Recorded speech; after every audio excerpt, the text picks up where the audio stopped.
Doctor Pranab पंडा जी के छत्र छाया में हमने गुजरात के हो या गुजरात बाहर के हो सभी पीड़ित यात्रियों को मदद करने के लिए एक केंद्र खोला है। वहाँ भी हमारे वरिष्ठ IAS IPS अधिकारियों को हमने नियुक्त किया है।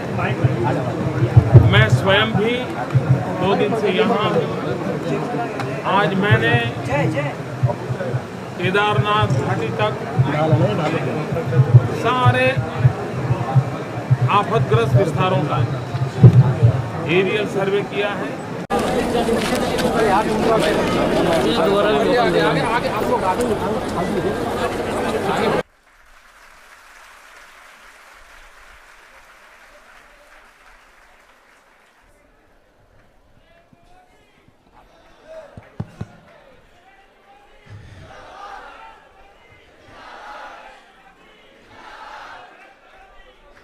बोले गायत्री माता की, यज्ञ भगवान की।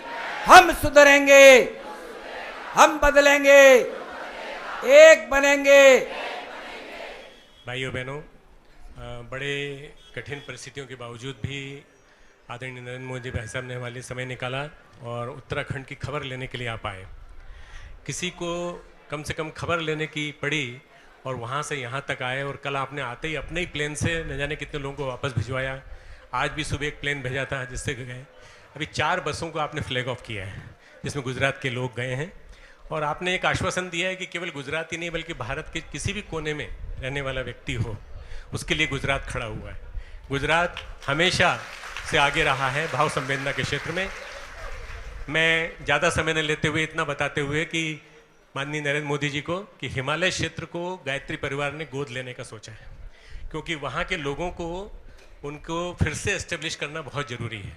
और ये लगभग 3 से लेकर 5 साल पीछे चला गया है विकास की दृष्टि से। 3 साल तक दर्शन खुलेंगे इसका संदेह है। तो हम लोग कोशिश करेंगे, हमारे 50,000 कार्यकर्ताओं को तुरंत बुलाया हमने 1 महीने के अंदर। उसके बाद हम 1 लाख कार्यकर्ता लगाएंगे और हम गांव-गांव जाएंगे। गांव-गांव में जाके लोगों को उनके रोजगार की दृष्टि से व्यवस्थित करने की कोशिश करेंगे। तुरंत की राहत आपने पहुंचाई है, बहुत बड़ी बात है। हमने पहुंचाई है, 30,000 पैकेट फूड के हमने पहुंचाए हैं। परंतु इससे भी ज़्यादा जरूरी है रिहेबिलिटेशन। भुज का, कच्छ का रिहेबिलिटेशन करने में बहुत बड़ी भूमिका नरेंद्र मोदी जी की है। आपको मालूम होगा भुज का जो अर्थक्वेक था उसको 2 साल के अंदर आपने खड़ा कर दिया, उठा के बिठा दिया। ऐसे विकास पुरुष नरेंद्र मोदी जी हमारे बीच में हैं। हम उनसे प्रार्थना करेंगे कि आपको 2 शब्द बोलें। आदरणीय डॉक्टर साहब, मैं पूज्य गुरु महाराज के चरणों में वंदन करता हूं। ये स्थान ऐसा है कि जहां आने का मन करता है और जाने की इच्छा नहीं होती है। लेकिन जब कर्तव्य से बंधे होते हैं और जब गुरु महाराज ने कर्तव्य पथ पर चलने के लिए हम सबको हमेशा मार्गदर्शन किया है, तो मुझे भी कर्तव्य पथ पर अपने दायित्व को निभाना होता है। और इसलिए मैं आज यहाँ आप लोगों से मिलना, आपके बीच रहना, मन की बहुत ही इच्छा होने के बावजूद भी कुछ ही पलों में मुझे निकलना पड़ेगा। मैं 2 दिन से यहाँ पर हूँ। हम गुजरात के लोग आपदा क्या होती है, स्वजनों को गंवाने का शोक क्या होता है, पीड़ा क्या होती है, उसको भली भांति जानते हैं। 2001 के भूकंप में गुजरात मौत की चादर ओढ़ के सोया था और सब लोग मानते थे कि गुजरात खड़ा नहीं हो सकता है, लेकिन सारे देश की दुआएं, सारे देश की मदद, हर राज्य हो, छोटा सा छोटा राज्य भी गुजरात के साथ खड़ा हो गया और आज गुजरात खड़ा हो गया है। और तब हम लोगों का दायित्व ज्यादा बनता है उत्तराखंड के दुख में शरीक होने का। हमारी जिम्मेवारी ज्यादा बनती है और गुजरात इस जिम्मेवारी को भली भांति निभाएगा। सरकार के हमारी टीम पिछले 4 दिन से भिन्न भिन्न स्थानों पर पहुंची है। अलग अलग स्थान पर हमने सेंटर्स बनाए हैं। प्रमुख संकलन का केंद्र यहीं अपने शांति कुंज में बनाया है। आने वाले कई दिनों तक हेल्थ की दृष्टि से जो मदद करनी चाहिए उस पर हम बल देंगे।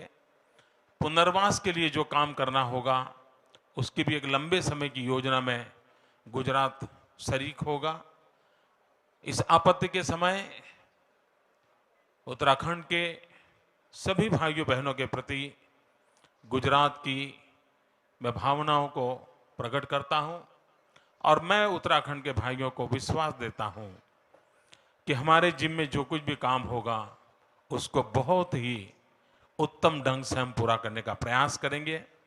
मैं आज पूरा दिन भर ये आपत्तिग्रस्त इलाकों में था। केदारनाथ घाटी तक हो आया हूं, सब दूर में गया था। हजारों लोग वहां है, हवाई मार्ग से ही लाया जा सकता है, वो कोशिश चल रही है। यहां मैं भिन्न भिन्न कैंप में गया हूं जहां परिवारजन बैठे हैं जो अपने परिवारजनों की प्रतीक्षा में हैं। उनकी पीड़ा को मैंने महसूस किया है। मेरी कोशिश रहेगी हो सके उतने लोगों के आंसू पहुंच पाऊं। मेरी कोशिश रहेगी हर एक व्यक्ति को इस संकट की घड़ी में मदद करने का प्रयास करें। और आप सबकी शुभकामनाएं, आपके इस पवित्र कार्य के आशीर्वाद हम सबको शक्ति दें ताकि हम समाज की इस आपत्ति के समय पूरी शक्ति और सामर्थ्य के साथ कुछ न कुछ अच्छा कर पाएं, किसी न किसी के लिए हम काम आएं। इस संकल्प को हम करें। माँ गायत्री हमको आशीर्वाद दें। आप सबको मेरी शुभकामनाएं हैं। मैं डॉक्टर साहब का बहुत आभारी हूं कि यहाँ सबके लिए दरवाजे खुले हैं, कोई भी आ जाए। और पूरे हिंदुस्तान में अब एक ही एड्रेस है, कहाँ जाना है, डॉक्टर साहब के पास जाना है। सब राज्य सरकारें अपना डेरा तंबू यहाँ डाल दिया है। सबको मालूम है कि यहाँ से व्यवस्था सुचारू ढंग से होगा। इस एक व्यवस्था के कारण कितना बड़ा लाभ होता है ये हम देखते हैं। कई जगह पे खाना नहीं था, यहाँ से खाना पहुँचाया गया ताकि कोई भूखा ना मरे। ये मानवता का इतना उत्तम काम इस पवित्र धरती से हो रहा है, डॉक्टर साहब के मार्गदर्शन में हो रहा है। मैं फिर बार आपके इस महान प्रयासों को प्रणाम करता हूँ, आपको वंदन करता हूँ। बहुत बहुत धन्यवाद। आज हम आपको रोकेंगे नहीं, परंतु हम आपसे अनुरोध करेंगे जब भी आगे आप देखना चाहें कि आपके द्वारा देखा हुआ उत्तराखंड कैसे फिर से खड़ा हो गया है, फिर से आइए और फिर उस उत्तराखंड को देखिए और शांति कुंज जरूर रुकिए। यहीं से रुकिए।